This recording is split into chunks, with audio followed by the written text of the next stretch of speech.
All right. Good afternoon, everyone, and welcome to the 12th Annual Wild Wisconsin Winter Web Conference. I'm Jamie Machik with the Wisconsin Valley Library Service and the conference coordinator. And assisting me for this session is Angela Schneider, and she is with the Winnifox Library System. So thank you, Angela. We are finishing the marketing track today with Chris Boyven, who is that, did I say that right, Chris? Boyven, Bovin, both Okay, work. well, Yes, close thanks, enough. Jamie. And Yes. Chris works for the Jacksonville Public Library in Florida, so probably a little warmer there than it is in Wisconsin. Yeah. And he's going to talk about getting to the why of doing what we do when it comes to marketing. So I think there's going to be a lot of great takeaways in this one, as there are in all of the webinars. So Chris, go ahead and begin whenever you're ready. Thanks so much, Jamie. Thanks, everybody. I'm really excited to be here. This is wonderful. So, yeah, when Jamie and I were talking about, what kind of things could we share? What kind of things could we talk about at the conference? What kind of marketing experiences might be helpful for people to know? Something that I was able to share is actually what we got talking about was something that I had talked with Angela Hirsch on her library marketing blog, a super library marketing blog, about, how do you get some traction with your staff. There can be some, I don't want to say animosity, but there can be some frustration and there can be some difficulty in getting staff that maybe aren't as familiar with marketing onto the same page so that they can help you and you can do a lot of more marketing together. And it really is about getting to the why. So a lot of us, I think, are going to feel that we have some of these same experiences. So I want to see if you all have, some of these experiences. And I realize now that I can't see the chat. So but just think about, I want you to think about something first, and this is something, if there's nothing else you take away from this presentation, I'd like you to take away this. So keep in mind that while if you are the one doing the marketing for your library, or if whoever the marketing person that's responsible for it in your library, you're not the hero of library marketing. So you're not the person who is looking to get all the glory, is looking to do all the to be the one that's going to be the hero. We're going to talk about this a little bit more. Your library staff is the hero, and your role in this whole position is the guide. And that's where we talked about getting to the why and becoming a marketing guide. So, what kind of things does this mean? Well, first of all, how are you familiar with these kind of feelings? So your staff, in the library relationship, often the staff will order marketing from a shopping list. So they'll offer from a pick list, and I'll show you the one we were using first. Or they'll just tell you flyer. They just want a flyer. They want a flyer for this. They want a flyer for that. They want a flyer for everything. And it may not be always the right thing to get, but that's the only way that they know how to talk with you is they want this certain thing. Do you ever feel like you're a print shop or a promotional factory if you're if you're in marketing for a library? So all you're doing is creating print things, you're printing them out, you're distributing, and that's everything that you're doing. Or, are you just a promotional factory? You're just taking orders from people, putting things together and putting them back out and not really ever having an opportunity to really use any marketing what skills that you may have acquired or things that you want to test out. And you're just frustrated and you're tired of fighting. You're tired of fighting with, if you're on the marketing side, you're tired of fighting with the library staff to try and get them to do something a little different. Or if your staff, you're having a tough time connecting with marketing. So this is the problem that we all face in the marketing world in libraries, I feel. And I think it's something that probably, you may all feel a little bit connected to this. So where were we? So I'm going to show you where we were. This is that form that we used in our marketing department for the library. And what we have is we have a form that seems like it provides a lot of interesting information. We do get some things on it. But as you can see right here in the beginning, it's very shopping list forward. So you have, here's the things that you can pick. What services are you asking for marketing? And if you, you can probably imagine that when people go through this, they want as much promotion for their event or their product or their service that they want. So how do they get as much promotion? Well, they start checking everything. They definitely want a large foam poster, a big 22-inch by 36-inch poster that they can stick in their hallway. So everybody that walks by is going to know about that thing they're doing. Absolutely, they need flyers. So they certainly need flyers. Flyers are, the common kind of um, commodity in marketing that people are used to. You can hand somebody a flyer and that gives them the information they need, is the thinking. And let's get 50 of those. And we also want something that's called a plasma image. So we have TV screens and we need to have our thing shown on that TV screen because that's another possibility that somebody might see that message. Might as well get half sheet flyers because those are, seem cheaper than a flyer, more inexpensive. Get 100 of those. And we also want bookmarks because people love bookmarks. We have books. People need something to put in them. So let's get a couple hundred bookmarks. And the rotating image is another thing people would check. And what for us, a rotating image was that was something that was on the front page of the website. So everybody's like, well, I have to be on the front page of the website. So this was the approach that we were doing. And this is how people were coming in. And this is how it was making us feel. So it was making us feel like, oh, once again, somebody has checked off every single thing. And then when we look a little further, we often find, oh, and this is for a one-time program that's only happening at one location. So this is an awful lot of marketing to do, especially a lot of print marketing to do for something. And this is the look that we get. We get, well, you're marketing. Why can't you just, isn't this how you do things? Isn't this how you promote things?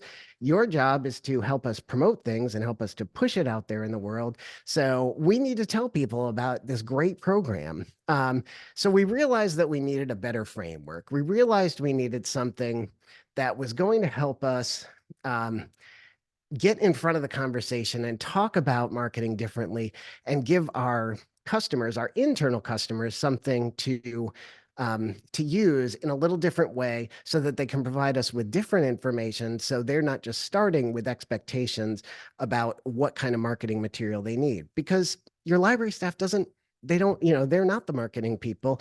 They only know some things that they've experienced. They're looking to you for this guidance. They're looking to you for something. So what we looked at was there's a book called Building a Story Brand.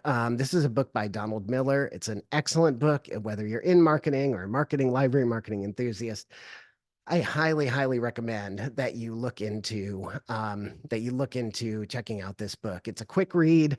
It's something I'm confident that you may want to read a couple times because it's just a really good book. And what the premise is that marketing is built on stories, and stories all have a certain framework that they follow. So you have stories that contain, and it's a 7-part framework that Donald Miller explains. And I'm going to give you an example in a minute to kind of show what this is, but here's the basics of a story. So you have a character. Think of the movie Speed. You have a character. The character would be Keanu Reeves. I think it was Jack Traver was his name. So you have a character. The character has a problem. What's the problem in Speed? There's a bomb on the bus, and it's going to blow up. And how do we solve this? So, and as you see, if you think about the movie, hopefully you've seen Speed. I don't know if that's too old of a reference. But if you think about the movie, it's not just the character. It's not just the hero that's doing something. They have a guide. They have somebody that is helping them kind of play through different scenarios. And in the movie Speed, he has his friend Harry, and Harry and him have been working for a long time, but Harry is the one that kind of guides him. So you don't really, poor Harry in the credits doesn't even get a last name. But Harry is still the one that's guiding him through, that's helping him think through things. And this is the role that the guide is playing. They're helping the character get through the problem. They're not necessarily solving the problem for them. So the guide gives them a plan.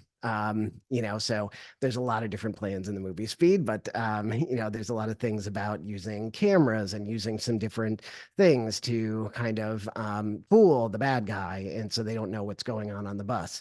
Calls them to action, gets them to move right away, ends in success. Well, I think the bus does blow up, but nobody's on it when it blows up, and helps them avoid failure, helps them avoid killing all the people. So this is how most stories work. And you can apply this also to marketing because, again, what you're focusing on when you're focusing on marketing is what is this problem that you're trying to solve? When you're talking about your library staff, what's the problem you're trying to help them solve? You're trying to help them get a clear message to the people that are going to be most likely to use this product or service. So, we can use another example, and I think we had a pretty good one there, but we can use another example of Star Wars. This one may be a little more universal. People may have not seen Speed, but hopefully you've seen Star Wars Episode 4, New Hope. Luke is our character. So, he's this farmer. He's working his aunt and uncle get killed. What is the problem he has? He has to defeat the evil empire. There are also some other levels, and I don't have time to go into all this today, but again, really recommend you read the book, but there's some other level of problems. So his external problem, he has to defeat the empire. Internal, is he a Jedi? Philosophical, good versus evil. He meets a guide. So again, it's not Luke solving all this himself. And it's not Luke telling Obi-Wan Kenobi what he needs. He's not telling Obi-Wan Kenobi, I need a big weapon. I need to kill Darth Vader. I need a flyer so that I can attract other rebels. So what he's doing is Obi-Wan is showing him by telling him to trust the Force, that's how he can overcome the problems that he has, external, internal, and philosophical. He motivates him to go defeat the Empire. Some would say by getting himself killed by Darth Vader so that he doesn't have that Obi to fall back on. The rebellion avoids defeat. They destroy the Death Star.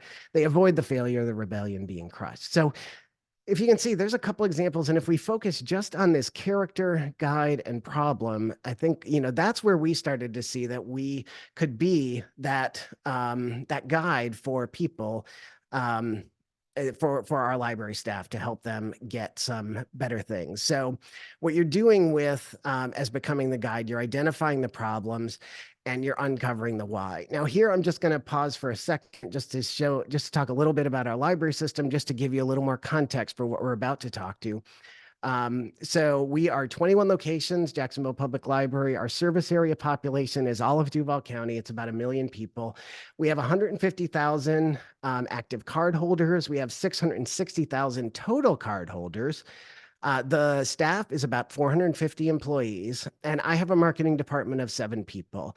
Something we always talk about when marketing is, what's your budget? Everyone says to know, what's your promotional budget? So not including like printing supplies or sometimes the boosts we get from unplanned grants or projects, we have a budget of about $7,700 a year to do our promotion, and that includes all of our author events, a lot of social media boosts that we do throughout the year.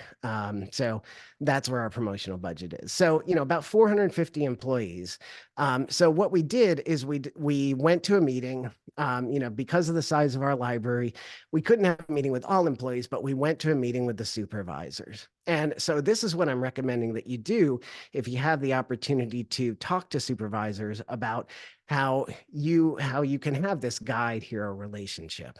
So what did we tell supervisors? We told them that the problem that they're all facing, is that there's a lot of noise.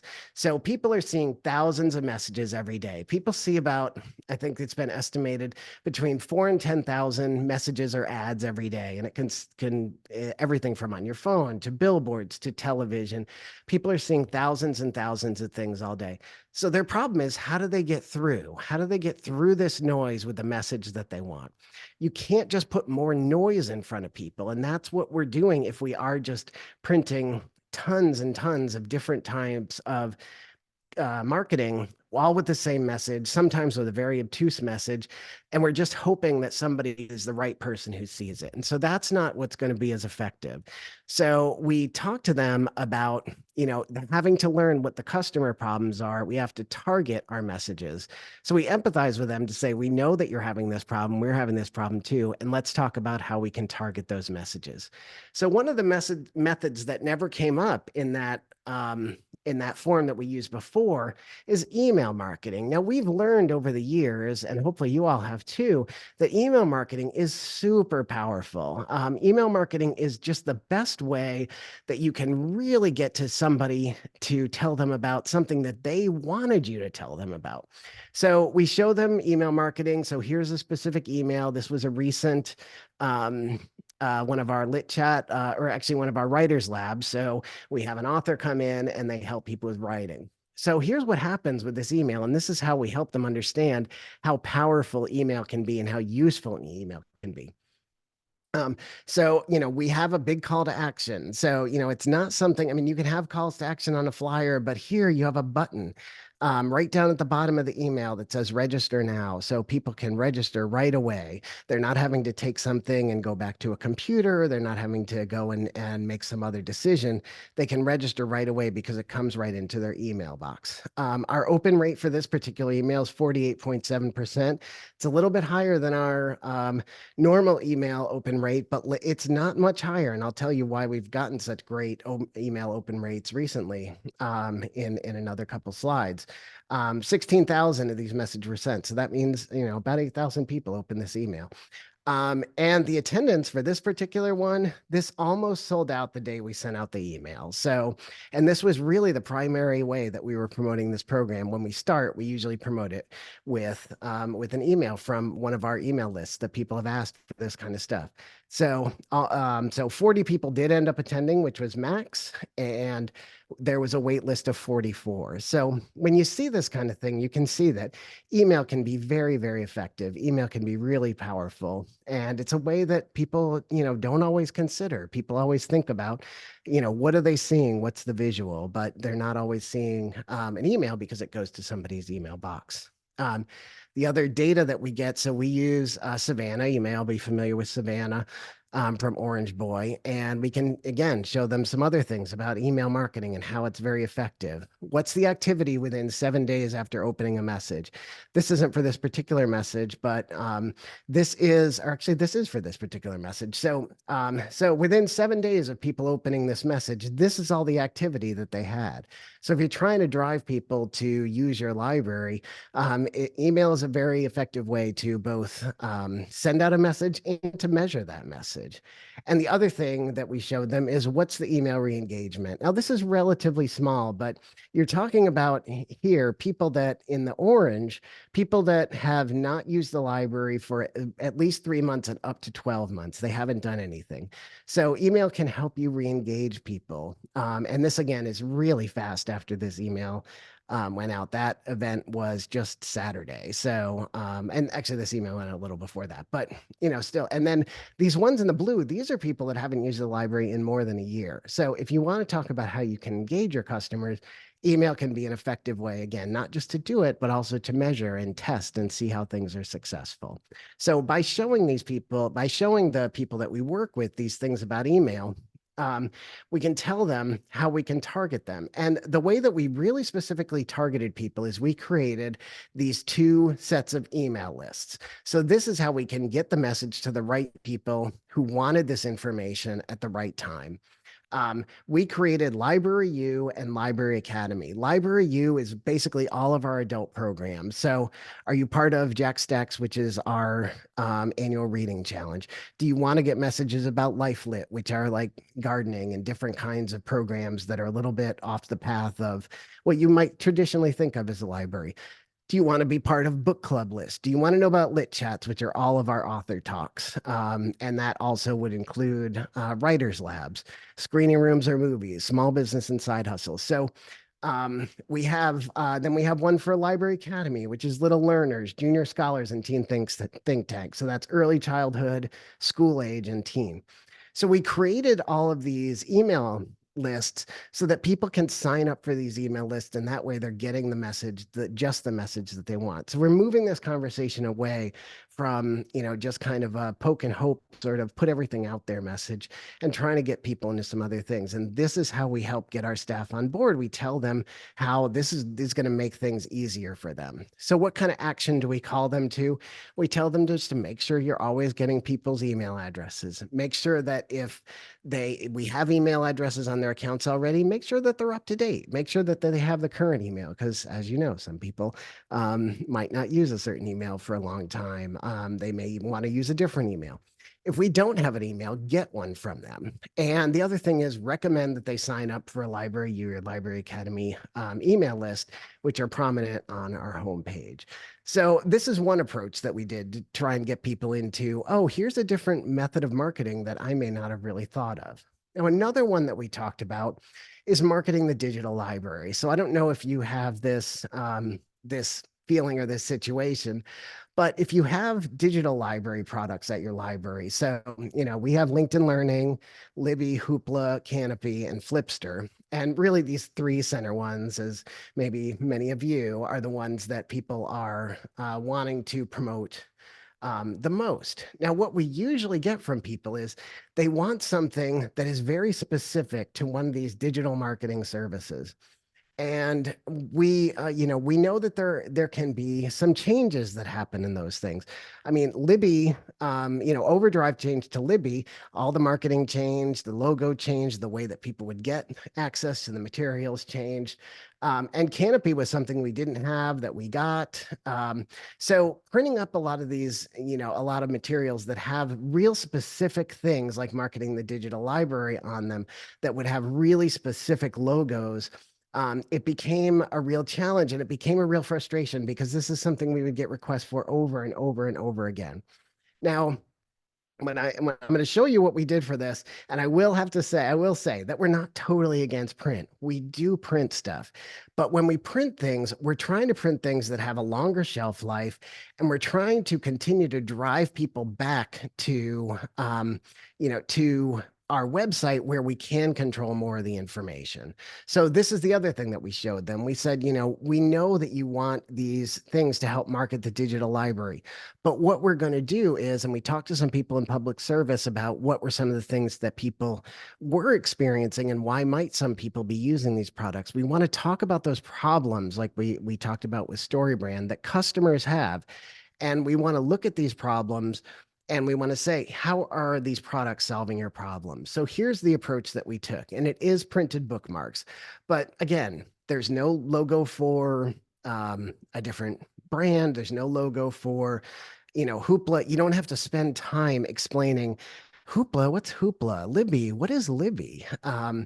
You just have to get people into the idea of using your digital books and using your digital materials, and you're focusing on the problem. So one of the things that people often say is they're using books and reading as an escape. So we have your mini escape awaits, and free self-care available 24/7. So we use these phrases that we're hoping to grab onto some problems that customers have, and something that will make them want to figure out, how can the library help them? How can the library be their guide?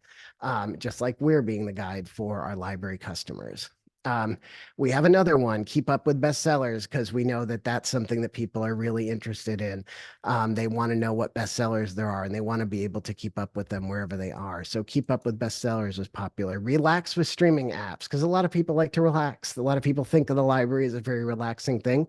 That's what we want them to think of. We want them to think of something that gives them an opportunity to relax, and take the library with you.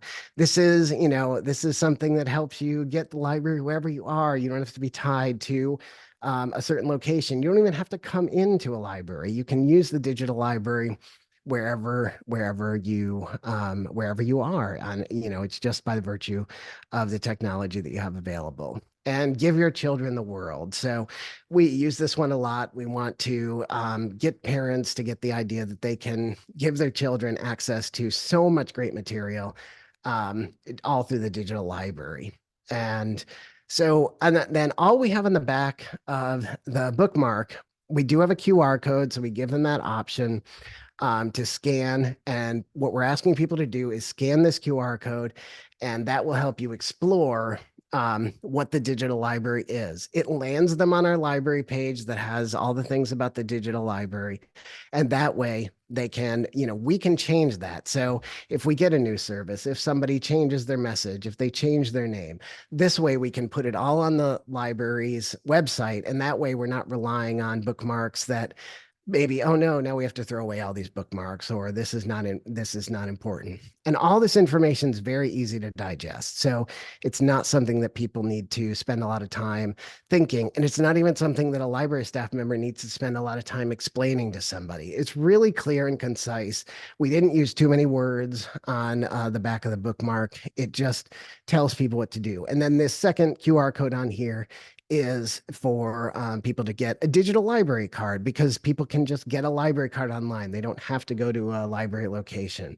These are very effective at outreaches. These are, they're very attractive. They're easy to hand out. And again, you don't really need to spend a lot of time. So, we're trying to get people in the mindset of these are some of the solutions that we can provide. So how did we put this into practice? So what we did is we took this form that we saw before. So we had this graphic design form, we had the little service requested, and a little bit here about what it was, and a little bit of a description. And sometimes people would attach something to tell us a little bit more about the product or service. But we switched away from that. And what we went to is, and this is just the first page of this. So we went to something that we call the marketing your product and service form. So one thing that will be really clear on this form, and I'm going to run through the questions that we ask in just a minute, is, there is no shopping list. So there is no pick from this list of things. What kind of services do you want? What kind of collateral do you want for this program?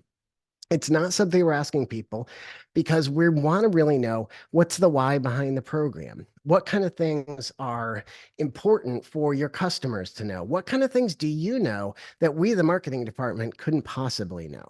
So this is how we transformed from that graphic design form into something that we use, which is now the marketing your product form. So here's some of the questions that we ask. Here are all the questions actually that we ask on the marketing your product form. So first, of course, we need some basic facts. We need to know what's the product or service that you're trying to do. We need to know, is this a limited time offer? So is this just a one-time thing, or is this something that's going to kind of go on for a while, that's going to go on for a long time? And if there is a start date and an end date, when does the thing you're talking about start? When does it end? If it's a certain, if it's a program, when is it happening? But we want to get kind of as much information. We do ask to get these probably 4 to 6 weeks in advance. So that way, if we do need to do some design, we have some time to do some design. So we're asking people to kind of move into this marketing your product service form. And this is where we really start to apply some of the other things that we talked about. So one thing we want to know is, who's the target customer for this product or service?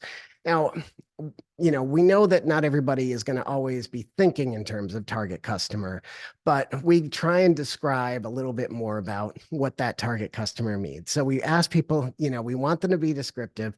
If people know, because, people know what an age range, what a geographic location, what kind of things would somebody do as a library user? What kind of things would they do if they were shopping? Like, what is this person's behavior that makes them a likely target for this type of a product or service? And, it's better if they have some research. Sometimes people do. Sometimes we work with them on that. The one thing that we're very clear about and we really work hard on is that it can't be all. So while, this is something that we talk about in a lot of you all know, this is something we talk about a lot in marketing, is that while libraries are open to all, and libraries have things for everybody, not every product or service is for everyone. So, it can't be all. That can't be your target customer.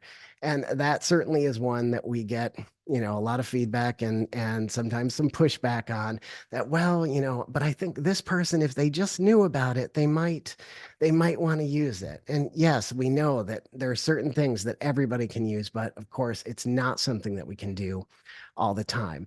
Then the next thing that we're really looking for really hard is, what problem is this? What problem does this customer have that this thing that you're doing solves?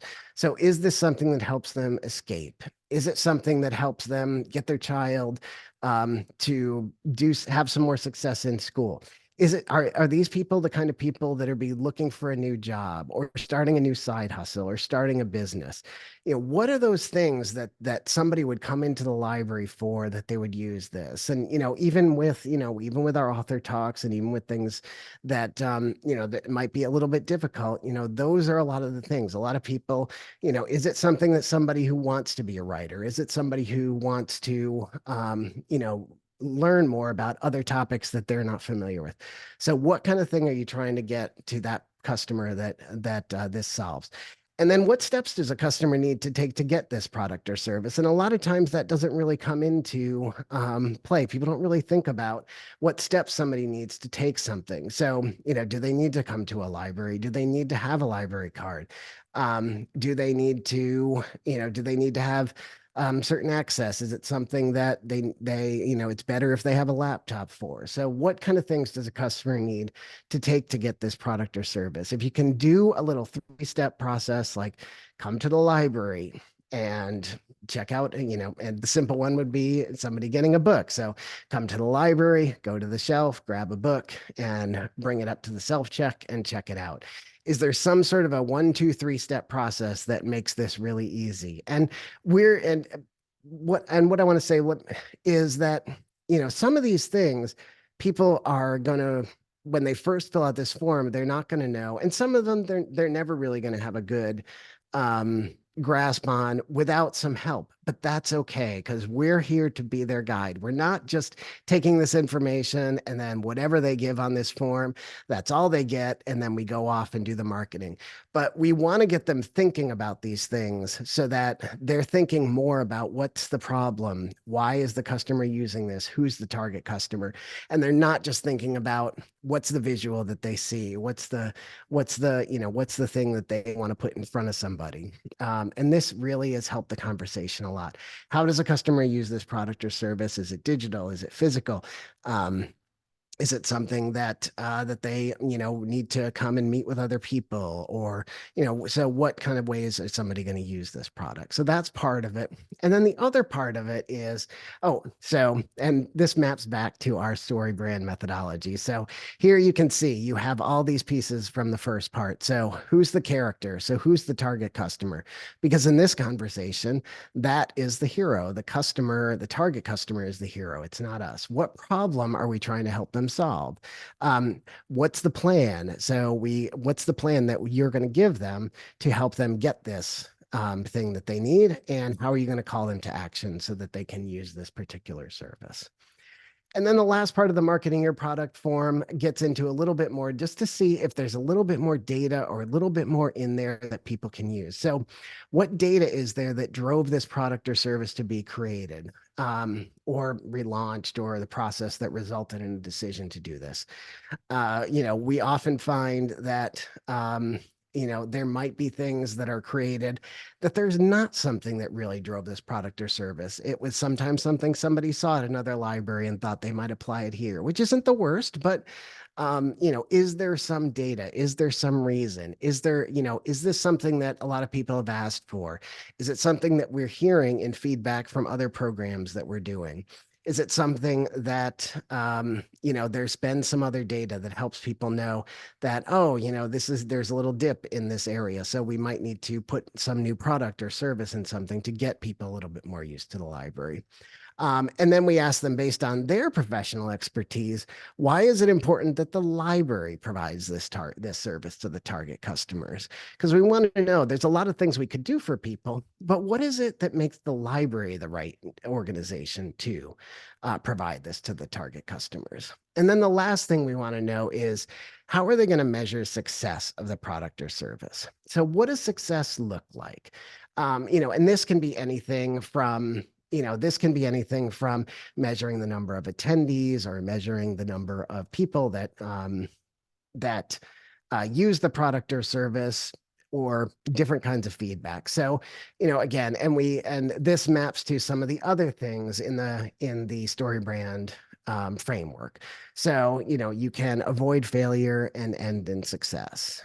So you're avoiding this being something that, oh, there really isn't a reason here to do this. And it does kind of help you get to that end in success. So what does success look like? What are you trying to do to be successful? So again, I just want to, go back to, we made a big change, and this was really, by talking to our staff and by talking to supervisors and introducing them to this new approach that we were taking. It really helped them get a grasp of what kind of things marketing could do for them, what kind of things that marketing could offer them, and how it was going to be a better process than if we just kept taking orders and kept on trying to battle back and forth with, well, you don't really need this flyer. Flyer is really not the right thing, or poster is kind of expensive and it's kind of difficult. So by talking to them, by working through this form, what's the product or service, and taking this other approach, we've gotten some more buy-in. Now, I do want to say, just a couple of things about this process. So is it perfect? No, it's not perfect. Nothing is ever perfect, even though a lot of us strive for perfection. But do people still try to go around the process? Do people still try and put in their little lists of things that they want and little expectations? They absolutely do. And it's okay. Again, we just kind of keep the conversation. So if that happens, you kind of keep that conversation focused on what kind of things people are, try and get back to that problem that you're trying to solve for the customer. Try and get back to what kind of things you're trying to do, and try and help guide them to some other things that might be more effective. And, sometimes a print thing is very effective. So sometimes print will really work, but it's not the silver bullet, and it's not where we want to start the conversation. So we want to keep people. So what we do is we keep people going back. And when they ask us, when they send us an email, when they do different things to try and circumvent the process, or do something a little different, we continue to send them back. And I think now it's become, we've been doing this for probably about 2.5 years, 3 years. So we get back to, we've gotten people really more trained to use that marketing your product and service form. So, it takes some time. It does take some repetition. And it definitely takes time to work on people with the information in the form. But do we have better relationships with library staff? We definitely have better relationships. Before we had this process, we really had a lot of difficulty in getting anywhere with our promotion. There was a lot of angst, and there was a lot of frustration, but on both sides with, they're setting up the expectation that they want this stuff, and now we have to try and change it to something else, or we just get, exhausted, and we just go and we submit and keep doing all this material, even though we don't really feel that it's moving the needle at all. But we do now have a better relationship. We actually have people that have had some very difficult relationships with some of the other departments in the beginning of this process, or before this process started, that are now not only getting compliments, they're really getting praised. I mean, people are saying, this person is the best. They are giving me the best solutions, and they are giving me, things that really, really work. And what about marketing results? So are we getting results? Well, I mean, we have email open rates that are more than 40% on a consistent basis. As you saw, we have programs that fill with only an email promotion. It just takes an email promotion. So we don't have to spend a lot of time doing things like social media, or doing other types of print, other types of print advertising, or other types of advertising, because we're getting that effective promotion and getting those messages across in those emails. Last fiscal year, and this certainly, I don't want to say that this is all the library marketing departments doing, but we were part of the library's success in increasing our active cardholders by 15% last year, which is pretty significant. I mean, I know we've all been experiencing some great increases over the years, but that was beyond. The library had hoped to get to 10%. And and we feel that this has definitely been a part of it. Getting these messages to the right people at the right time has gotten people using their cards a lot more. And this goes everything from programs down to, onboarding emails and all kinds of things that we do. But, we definitely feel like this new process has given us a lot of success. We've reduced a ton of print waste. So, before we were doing this, there was so many times where we would be throwing out or reprinting or just, seeing things go in the garbage because they were outdated. It was old information. It was too specific and something had changed. But we are reducing so much print waste and we're not printing quite as much. But when we are printing, we're printing things that we know are going to be more effective and more useful. And as I said, compliments and praise, where before there was frustration. So, again, I hope there's a little more that certainly I look forward to hearing some questions. I look forward to talking a little bit more, but I hope this kind of shows you that, we went from having a very difficult conversation, setting up expectations, and now we are more in a point of having a conversation with our internal customers, having a conversation with library staff, and giving them the marketing that really works, that really makes a difference, that really can convert people to being either new library users or more frequent library users. So, we went from this and this to this. Maybe not quite this. Maybe we went to, at least we're getting looked at like this instead of all confused. But, so last thing I want to say is I just want to reiterate. Remember, when you're talking about library marketing, when you're the library marketer, you're not the hero. The library staff is the hero in this conversation, and you're the guide. How do you get there? You show your library staff some empathy. You let them know, hey, we know that you feel this way. We know you're frustrated trying to get message to your customers. You show them a little authority. You show them some results from some very successful marketing, whether it's print marketing or whether it's digital marketing. You show them successful results. That displays a little bit of authority. And you walk them through how focusing on the why, which are the problems that customers have, is really the key to the efficient, effective promotion that has results and gets people using the library. So, I hope that was effective. I hope that was useful. And now I will see how I can see. There, I see Jamie now. Yeah. And if anybody has any questions, I would love to hear them. Oh, let me see. Here we go. Yeah, so feel free to put those in the chat box, or you can also put those in the Q&A area. So one that came in the Q&A area, Chris, is how does your team decide which programs need more boosting? So which are the big ones that you might do more than just the email chain? Yeah, no, As an example.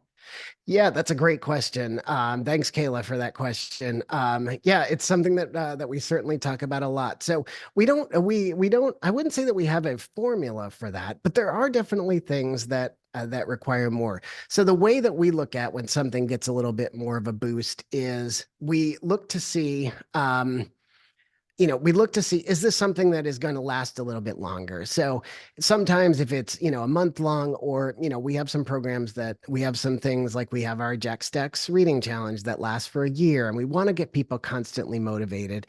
We want to get people to do some different things throughout the year. So we look at those things that might get a little boost. And if you're talking, Kayla, I'm not sure if you're talking about when you say boosting too, I'm wondering if you're talking about social media, because we do some boosting in social media. Um, and for those, we're really looking to programs. There are certain author talk programs where we actually pay for the author to come in. So we always try and use a little bit of our money to boost those. We do a little bit of boosting during library card sign up month because it's the one time a year when we're really trying to get the most people to sign up for library cards. But overall, when you're talking about, how do we do something that's a little bigger program or a little bigger project, that is really when we're talking about things that sometimes might be a little bit of a larger audience. It might just not just be a target audience, a very small target audience, but it might be something like we have a book fest that we do every year. So that gets a considerable amount of marketing. And what we're working on this year is we're working on a calendar where we focus on some of these different either heritage celebrations or heritage months, and also some literary months and literary celebrations. So we'll probably do a little bit more marketing for those, but it's really more the ones that cost a little bit money, and we get kind of things. We get things that are kind of attractive, and what we try to do is we always try and do things where we can measure the results. So I hope that's helpful. Thank you. Another question that came in the chat is, can you touch more on how to move away from all ages as a Yeah. target audience? Our staff plan quite a few of these currently, and I find them the hardest and most confusing to the public to market. But our library, of course, our library mentality is libraries are for everyone. So it seems challenging to break away from this. And I think, Chris, I think this is something we've been talking about for a long time, and we're probably going to keep talking about it. So how do we get away from that? How do we do that? Yeah, no, I think so. I think, yeah, thanks, Rosalia. I think that's a great question, and it's one that we always talk about. So, this is where what we did is we really had to split up our promotion and really get into and talk to the folks that do the programming, because they did it in a different way, and they did it from. So we have a centralized programming department here, which helped a little bit because they organized themselves in the different ages programming. But one thing that we don't do an all customer newsletter every month, because we found that like that's more of your all ages kind of everybody's the target. So Rosalia, what I would say is, look at ways that you can organize your programming, and organize your content so that it is more about what kind of person is going to be the right person for this. Because it it really took us setting up that Library U and that Library Academy for young people and the Library U for adults. It really took us setting that up, and we're constantly reinforcing to have people sign up for those email lists, because what that does is then that shows people that, oh, wow, these emails are being really effective. These emails are going.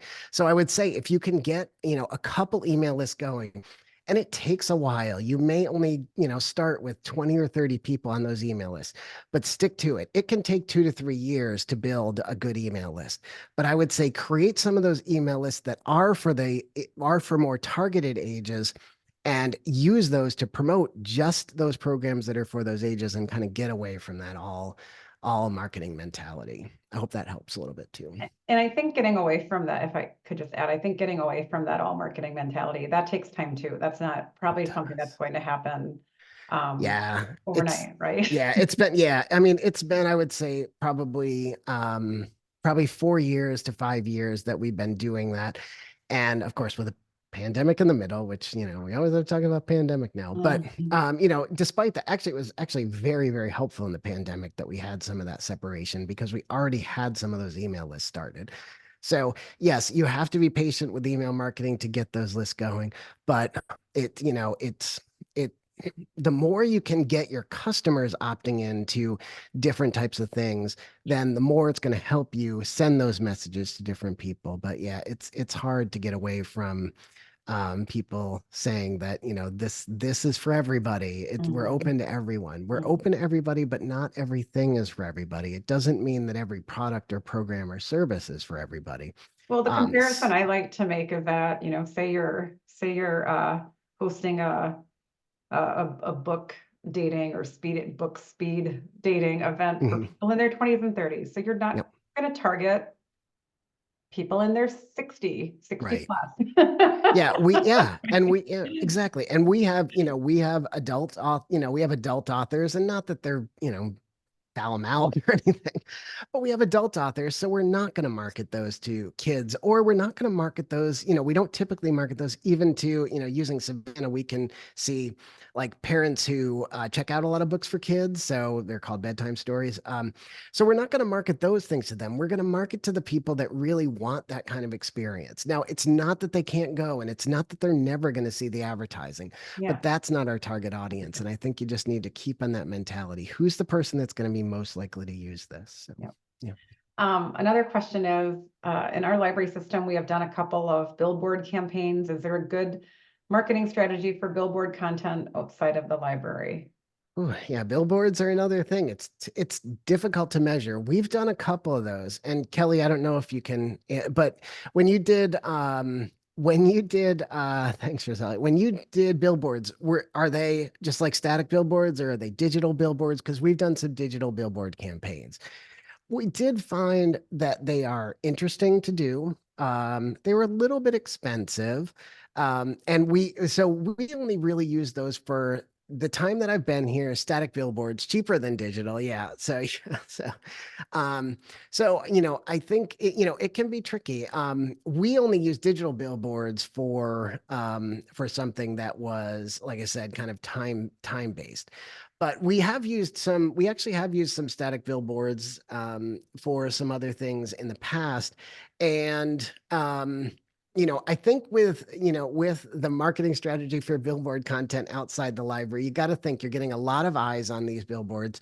Um, and you want to make this such an easy message for people to do. I mean, I would say, and I don't know, maybe Kelly, this is already what you're doing, but you really don't want to have more than, 5 or 6 words on a billboard, and you want to have something that people can have a direct call to action on there. So, I think it's something that is very interesting to try and be something that's very interesting, but it's not that static billboard isn't a medium that I've used so much, but I would say, kind of follow that same, the same good print guidelines of, 10 words or less. You don't want to have a lot of words on there. And that's how we did it when we approached it. We had 10 words or less. We had a very strong call to action. We had people, we directed people, which was to the library website. And we made sure that that was connecting when they were going on there. So I don't know, Kelly, if that helps too much, but it's an interesting format, and I'd love to hear more about how they work for you. So Angela mentioned the library marketing book club in the chat. And do you want to just talk a little bit about that? Sure. Thank you. Thank you, Angela, and thank you, Jamie, for the opportunity. Yeah. So I put the website address here on that for the Library Marketing Book Club. So the Library Marketing Book Club started. We started about 3.5 years ago. Every month we read a different book. A lot of times they are really heavily marketing books, but sometimes they are, more like we just read one, Bird by Bird by Anne Lamott, which is all about writing. We've read some that are about productivity. We've read some we read the book Grit by Angela Duckworth, which is more about kind of, how to get that grit, what a gritty person can achieve, and how can you develop grit if you don't have it already. So we read a book every month, and we have a live meeting on Zoom every month. Everything is absolutely free to join. You can join there at the website, librarymarketingbookclub.org. Or like Angela posted, we have a Facebook group, and Facebook group, we've passed over 1,000 group members, which is wonderful. And we put a lot of information up there. So whether you join on Facebook or you join at the website, either way, you're going to get all the information you need. I will tell you, if you join at the website, you're going to get email right in your inbox. So you're not going to have to worry about Facebook. And I don't have to worry about Facebook to Facebook squashing me with the algorithm so that people don't see all the information. But yeah, and Angela, we always end up, yes, commiserating. We always end up helping each other. There's always a component. It's not just a conversation about the book. And actually, we are very lenient. If you don't read the book, you can still come to the meeting. We'd love to have people come to the meeting. You're still going to get something out of the meeting. And we always talk about library marketing. So, even if the book isn't that close to library marketing, we always find ways to talk about that. And we always give people opportunities to share things that they're doing. So it's a wonderful, I really enjoy it. It's a wonderful conversation we have, and that happens every month. And you can get all the information, like I said, at the website or on Facebook. And we would love to have everybody join. Awesome. Thank you for sharing that. Yeah. Before we part today, Chris, I'm asking all the presenters, kind of putting you on the spot. If someone were to tell you they wanted to start working at the library or join the library, what would you tell that person? Somebody wanted to start working at the library or join the library. Um, yeah, I mean, so if somebody ever does talk to me about, so can I ask a follow-up? Yeah, of course. Are we talking about marketing, or we're just talking about people joining the library to work to be Well, in part of the general, we're kind library? of trying to end Yeah. the sessions on a feel good. Yeah. I mean, maybe there, you never know, there could be someone in the audience who's thinking about leaving the profession, or they're just not excited Yeah. anymore. Yeah, what would you Yeah, so say? no, thanks, Jamie. Yeah, no, so I've been at the library for 8 years.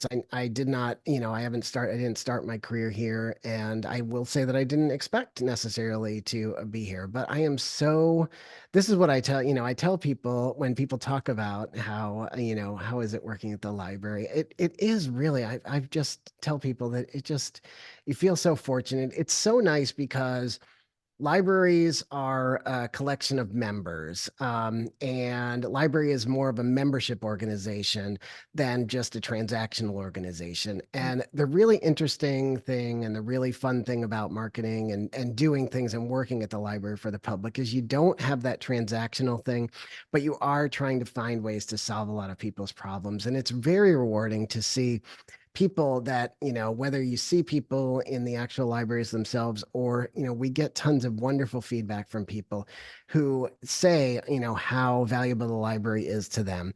And even if it's just a simple comment like, I love the library, working at the library there are some challenges sometimes where you get some different messages, but it really makes you feel good. It's a wonderful place to be a part of. I'm so happy that my career found me here, and I think that it's something that anybody who thinks that they would want to be in a library organization, I think you're going to find a lot of reward. I think it's just going to be it's just I've really enjoyed working at this place. And and I really look forward to continuing to help people find ways to apply marketing principles to help people solve their problems. Thank you so much. So thank you for the excellent session, Chris. Thank you to all of you who participated. When we end today, we will have a survey that pops up on your screen or via your email. We appreciate the feedback. It is a short survey. So that is it for today. We come back tomorrow morning at 9 a.m. We start our track. We have 2 tracks tomorrow, one in internal communications, one in programming. I will be moderating the internal communications track, and my colleague Leah Laneby will be moderating the programming track. And then we have a closing session tomorrow at 2:30. So I really hope I see some of you tomorrow. You will see me. Have a great rest of your day and a great evening. And so long.